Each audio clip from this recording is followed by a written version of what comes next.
بہت عرصہ پہلے ایک جنگل تھا جس میں بہت سے جانور رہتے تھے۔ کسی بھی دوسرے جنگل کی طرح یہاں بھی سب کچھ نارمل تھا، لیکن پھر ایک دن کہیں سے ایک ماسٹر جنگل میں رہنے کے لیے آ گیا۔ جنگل میں آتے ہی اس نے تمام جانوروں کو ڈرا دیا۔ جنگل میں اب کچھ بھی نارمل نہیں تھا۔ جانور اب پہلے کی طرح بے خوف نہیں گھومتے تھے۔ ہرن، زیبرا اور زرافے جیسے جانور اب شیر، چیتا اور بھیڑیے کے ساتھ اس ماسٹر سے بھی ڈرنے لگے تھے، جبکہ اب جنگل میں شیر، چیتا اور بھیڑیے کو ڈرانے والا بھی کوئی تھا۔ کچھ دن تو جانور ایسے ہی رہتے رہے، لیکن پھر ایک دن سب مل کر سوچنے لگے کہ ماسٹر کو جنگل سے کیسے نکالا جائے۔ ہاتھی جیسے بڑے جانور جائیں اور ماسٹر کو جنگل سے نکالنے کی کوشش کریں۔ ہدہد نے کہا، بڑے جانور ماسٹر سے بڑے تو نہیں ہیں نا، ہمیں مصیبت میں نہ ڈالو۔ ہاتھی نے ہدہد کی تجویز سے انکار کر دیا۔ ایک بات واضح ہے، ہم ماسٹر سے نہیں لڑ سکتے، اس لیے میرے پاس ایک منصوبہ ہے۔ جب وہ سو جائے گا تو ہم اسے مضبوطی سے باندھ دیں گے اور پھر دریا میں پھینک دیں گے۔ وہ نیند میں دریا میں ڈوب جائے گا، ایک چیتا نے کہا۔ اچھا خیال ہے، لیکن ہمیں کیسے پتا چلے گا کہ وہ کب سوتا ہے؟ ہمیں تو یہ بھی نہیں معلوم کہ ماسٹر سوتے بھی ہیں یا نہیں۔ لومڑی نے اپنی تشویش کا اظہار کیا۔ ہر کوئی سوتا ہے، ہمیں بس اس کے سونے کا وقت معلوم کرنا ہے، ہاتھی نے کہا۔ لیکن یہ معلوم کون کرے گا؟ زرافے نے پوچھا۔ میں کروں گا، میں یہ کر سکتا ہوں، ایک چھوٹے بندر نے پیشکش کی۔ لیکن تم اس بڑے کام کو کرنے کے لیے بہت چھوٹے ہو، ایک شیر نے کہا۔ ارے وہی تو، میں چھوٹا ہوں، میں آسانی سے اپنے آپ کو چھپا سکتا ہوں، بندر نے کہا۔ اگلے دن چھوٹا بندر ماسٹر کا پتہ لگانے کے لیے گہرے جنگل میں گیا، لیکن اس سے پہلے کہ وہ اس کو تلاش کرتا، ماسٹر نے اسے ڈھونڈ لیا۔ ہیلو چھوٹی پیاری چیز، مونسٹر نے میٹھی آواز میں کہا۔ ہیلو، بندر نے ڈرتے ڈرتے کہا۔ کیا تم مجھے ڈھونڈ رہے ہو؟ مونسٹر نے پوچھا۔ ہاں، نہیں، اصل میں ہاں، بندر نے پھر ڈرتے ڈرتے جواب دیا۔ ڈرو مت، میں بندر نہیں کھاتا، مونسٹر نے مسکراتے ہوئے کہا۔ یہ اچھی بات ہے، بندر ویسے بھی مزیدار نہیں ہوتے۔ بندر نے مونسٹر سے پورے اعتماد کے ساتھ کہا، اور پھر وہ دونوں بالکل دو اچھے دوستوں کی طرح ہنس پڑے۔ مونسٹر کے ساتھ پورا دن گزارنے کے بعد بندر رات کو دوسرے جانوروں سے ملا۔ وہ ایک اچھا مونسٹر ہے، ہمیں اس سے ڈرنے کی ضرورت نہیں ہے، بندر نے دوسرے جانوروں کو بتایا۔ اچھا مونسٹر؟ ایک مونسٹر میں کچھ بھی اچھا نہیں ہو سکتا، لومڑی نے کہا۔ لیکن وہ ہے، میں نے پورا دن اس کے ساتھ گزارا، وہ واقعی بہت دوستانہ ہے، بندر نے انہیں سمجھانے کی کوشش کی۔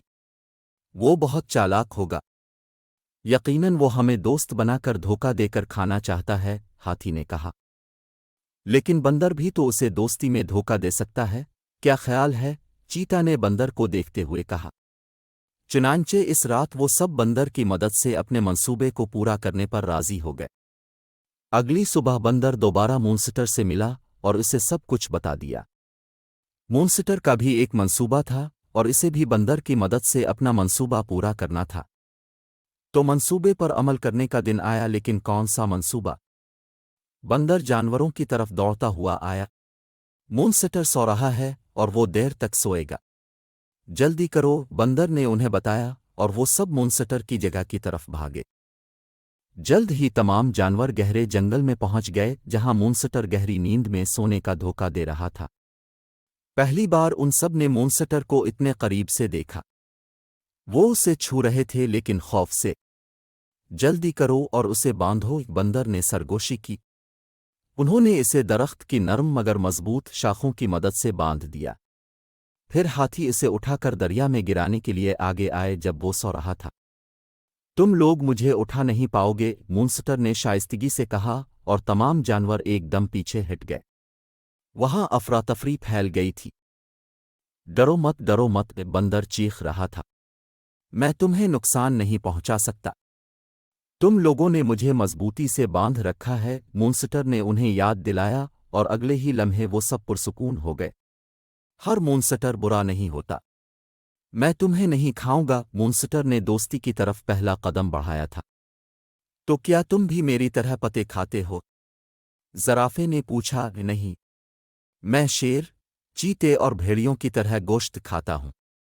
اگر تم ان کے ساتھ رہ سکتے ہو تو تم میرے ساتھ بھی رہ سکتے ہو، مونسٹر نے جواب دیا۔ لیکن وہ مونسٹر نہیں ہے، ریچھ نے کہا۔ میں جنگل کو تباہ نہیں کروں گا۔ اب یہ میرا گھر ہے اور تم سب میرے دوست ہو، مونسٹر نے انہیں یقین دلانے کی کوشش کی۔ لیکن ہم کسی مونسٹر پر بھروسہ نہیں کر سکتے، کیا پتا تم ہمیں دھوکہ دے رہے ہو، چیتا نے کہا۔ اگلے ہی لمحے سارے جانور اس مونسٹر کی طرف دیکھ رہے تھے جو بڑی آسانی سے بندھی ہوئی شاخوں کو توڑ رہا تھا۔ وہ اب بندھا نہیں تھا اور اتنے بڑے مونسٹر کو آزاد کھڑا دیکھ کر وہ سب حیران اور پریشان تھے۔ بھاگو، سب بھاگو، اس سے پہلے کہ وہ ہمیں کھا لے، زرافے نے چیختے ہوئے کہا، اور تمام جانور جتنی تیزی سے بھاگ سکتے تھے بھاگے، اور مونسٹر بندر کے ساتھ اداسی سے وہیں کھڑا رہ گیا۔ اگلے دن جانور مونسٹر سے چھٹکارا پانے کے لیے دوبارہ جمع ہوئے۔ تو مونسٹر سے چھٹکارا پانے کا ہمارا منصوبہ ناکام ہو گیا، اب ہم کیا کریں گے؟ ہرن نے پوچھا۔ ہمارے پاس اس مونسٹر سے دوستی کے سوا کوئی چارہ نہیں ہے۔ شاید وہ سچ کہہ رہا ہو، شاید وہ واقعی یہاں امن سے رہنا چاہتا ہو، چیتا نے کہا۔ ہم خطرہ مول نہیں لے سکتے، بہتر ہے کہ اس سے اس وقت تک دور رہیں جب تک وہ جنگل سے باہر نہ نکل جائے، ہرن نے کہا۔ چیتا ٹھیک کہہ رہا ہے، میں کئی دنوں سے اس سے ملنے جا رہا ہوں، میں جانتا ہوں کہ وہ ایک اچھا مونسٹر ہے، بندر نے انہیں سمجھانے کی کوشش کی۔ تو تم کہہ رہے ہو وہ مونسٹر اچھا مونسٹر ہے؟ ہرن نے غصے سے پوچھا۔ ہاں، اور ہم اس کے ساتھ دوستی کر سکتے ہیں، بندر نے پورے یقین سے کہا۔ ٹھیک ہے، ٹھیک ہے، لیکن پہلے مونسٹر کو گہرے جنگل سے نکل کر یہاں ہمارے سامنے آنا ہوگا تاکہ وہ ہم سب کو یقین دلا سکے، ریچھ نے کہا۔ اسی وقت بندر مونسٹر کو بلانے کے لیے بھاگا اور جلد ہی مونسٹر ان کے سامنے تھا۔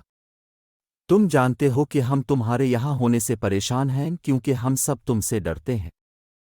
تم یہاں ہمارے خوبصورت جنگل میں رہنا چاہتے ہو، لیکن ہمیں کیسے یقین ہو کہ تم اسے تباہ نہیں کرو گے؟ ہاتھی نے پوچھا۔ کیونکہ اب میں اس جنگل کو اپنا گھر سمجھتا ہوں اور کوئی اپنا گھر تباہ نہیں کرتا۔ جن کمزور شاخوں سے تم نے کل مجھے باندھ رکھا تھا وہ مجھے تم سب کو کھانے سے نہیں روک سکتی تھیں، لیکن میں نے ایسا نہیں کیا۔ تو میرا یقین کرو، میں اتنا بھیانک نہیں ہوں جتنا تم لوگ سوچتے ہو، مونسٹر نے انہیں دوبارہ سمجھانے کی کوشش کی اور وہ کامیاب ہو گیا۔ کچھ جانوروں نے اسے خوشی سے قبول کیا اور کچھ نے مجبوری سے۔ چنانچہ اس دن سے مونسٹر تمام جانوروں کے ساتھ اسی جنگل میں رہنے لگا۔